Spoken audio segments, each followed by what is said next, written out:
복음 소식 스티커 전도지의 장점에 대해서 몇 가지 말씀드리겠습니다.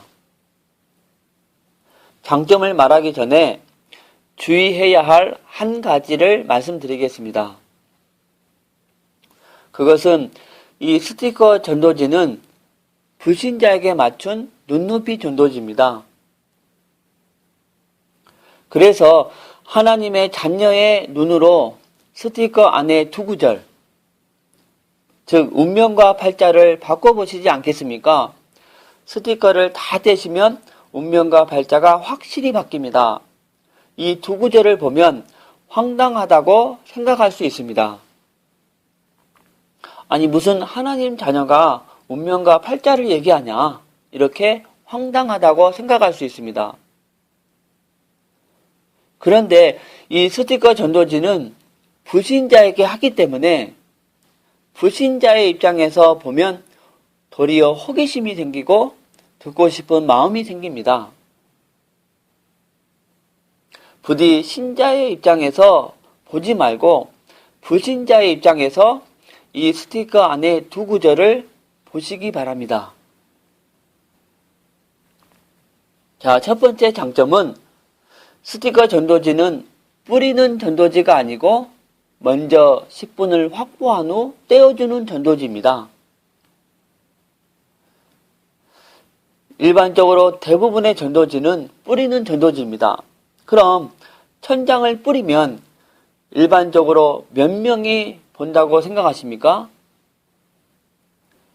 200명이 보면 많이 보는 것입니다. 그럼 나머지 800장은 쓰레기통에 버려집니다. 그런데 그 전도지는 성도들의 헌금으로 만들어진 것입니다.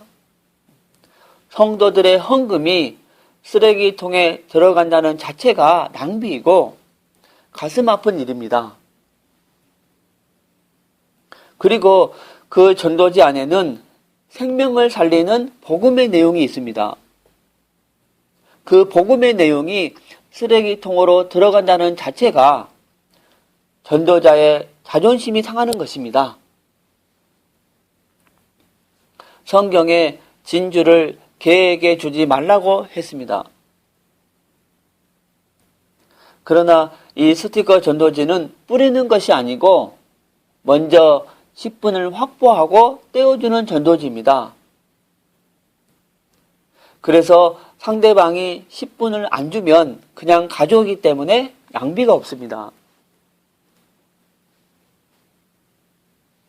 두 번째 장점은 전도자가 먼저 10분을 확보하고 떼어주면서 전해주기 때문에 정확한 복음을 전해줄 수 있습니다.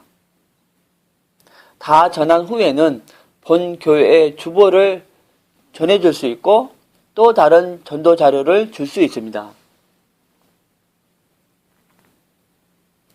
세 번째 장점은 이 스티커를 떼기 전에는 절에서 나왔는지 또 철학관에서 나왔는지 모릅니다. 그래서 교회에 안 다니는 분들도 호기심을 가지고 들을 수 있습니다. 네 번째 장점은 이 스티커 전도지는 눈높이 전도지입니다.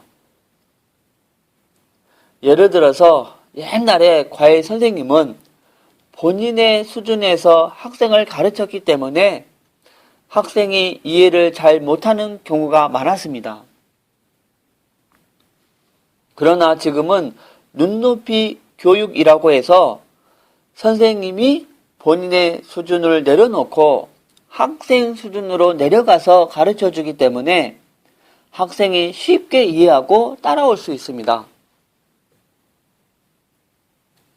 그러듯이 지금의 대부분의 전도지를 보면 바로 교회 전도지임을 압니다. 그래서 불신자가 거절하는 경우가 많습니다. 그러나 이 스티커 전도지는 불신자의 입장에서 내려가서 전해주기 때문에 불신자에게 쉽게 접근할 수 있습니다.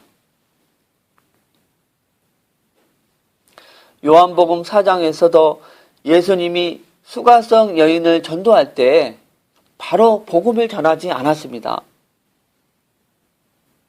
먼저 그 여인의 관심사인 물, 생수에 대해서 얘기를 하면서 마음이 열렸을 때 그때 복음을 전했습니다. 그러듯이 불신자는 교회, 십자가, 그리스도에 대해서 관심이 없습니다. 그들의 관심사는 운명팔자가 좋아지는 것입니다. 그래서 먼저 그들의 관심사로 접근을 하면서 복음을 전해주는 것입니다.